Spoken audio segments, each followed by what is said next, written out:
বৃষ্টিকে উপেক্ষা করেই সকাল সকাল পথে নামলেন বিধাননগর ১১৬ বিধানসভা কেন্দ্রের কংগ্রেস মনোনীত প্রার্থী রণজিৎ মুখার্জি। আজ সকালে তিনি পৌঁছে যান বাঙুর সুপারমার্কেট এলাকায়। সাধারণ মানুষের সাথে এক কাপ চায়ের আড্ডায় মেতে উঠে শুরু করেন তার নির্বাচনী প্রচার এবং জনসংযোগ কর্মসূচি। স্থানীয় বাসিন্দাদের সঙ্গে কথা বলে তাদের সমস্যার কথা শোনেন এবং আশ্বাস দেন সমাধানের। বৃষ্টি ভেজা সকালেও তার এই উদ্যোগে খুশি এলাকার মানুষ।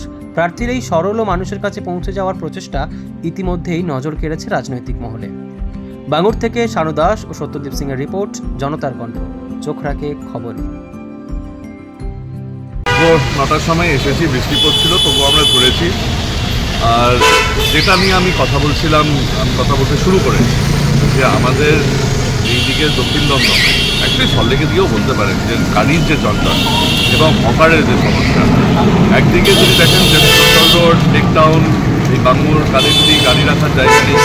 অন্যদিকে আমি এখন হেঁটে হেঁটে দেখছি সত্যি কথা যে 2026-এও এখনও যে হকার পেভমেন্টে বসে আছে, হকার যে এখন রাস্তায়, পেভমেন্টও নয়, রাস্তায় বসে আছে, রাস্তায় বসে কোনো রকমের ছাতা নিয়ে ওদের ফল, ওদের সবজি ওগুলোকে বাঁচিয়ে রাখছে।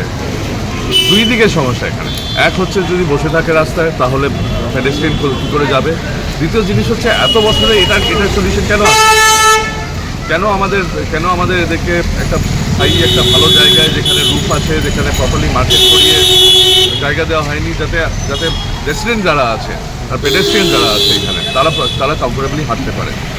মার্কেটের ভিতরে গেলাম, মার্কেটের ভিতরে অনেক পরিষ্কার হতে পারে। মিউনিসিপ্যালিটির দিক থেকে দেখতে গেলে ওভারঅল যে রেসপন্সিবিলিটি এরিয়া, এটাই দেখে বোঝা যায় যে আমাদের মাননীয় বিধায়ক এখানে 5 বছরের মধ্যে 3 মাসের কাজ হয় নির্বাচনের আগে দেখবেন রাস্তাগুলো একটু পরিষ্কার হবে।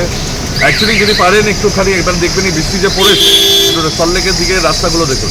আমি কালকে দেখছিলাম, হাঁটছিলাম আমার অফিসের সামনে, সব গুরু হয়ে গেছে, অলরেডি পুরো উঠে গেছে, জাস্ট 1 মাস আগে লাগানো হয়েছে। এটাই হচ্ছে জিনিসটা। কারণ শুধু 3 মাসের জন্য দরকার। 3 মাসের জন্য আপনারা দেখবেন যে স্যানিটেশন ঘুরে বেড়াচ্ছে, 3 মাসের জন্য দেখবেন যে নর্দমা পরিষ্কার হচ্ছে, 3 মাসের মধ্যে দেখবেন যে একটু প্লাস্টিক সরাচ্ছে। তারপরে আমাদের অভ্যস্ত থাকতে হবে যে আমাদের নর্দমাতে প্লাস্টিক ভরে ক্লগড হয়ে আছে, আমাদের যশোর রোডে হাঁটতে পারছি না বা গাড়িও চালাতে পারছি না। আমাদের এই অভ্যস্ত থাকতে হবে যে নোংরার মধ্যে আমাদের মার্কেটিং বা দোকানে যেতে হবে। আমাদের এই অবস্থা হবে যে আমি রাস্তা হাঁটতেও পারছি না, আর একই সময় রাস্তার উপরে বিক্রি করতে হচ্ছে স্থানীয় যারা বাজারে কাজ করে তাদেরকে। এই পুরো সমস্যাগুলোর সমাধানের জন্য শুধু কংগ্রেসই করতে পারে।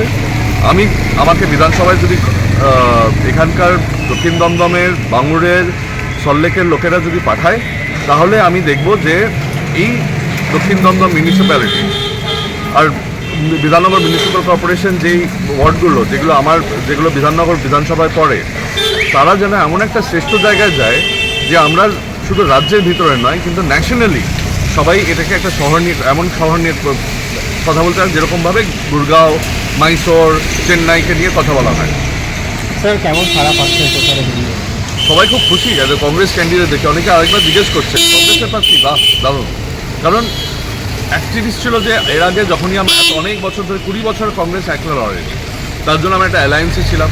সেই অ্যালায়েন্সের জন্য মানুষের মধ্যে মাথায় অনেক মতভেদ থাকতে পারত।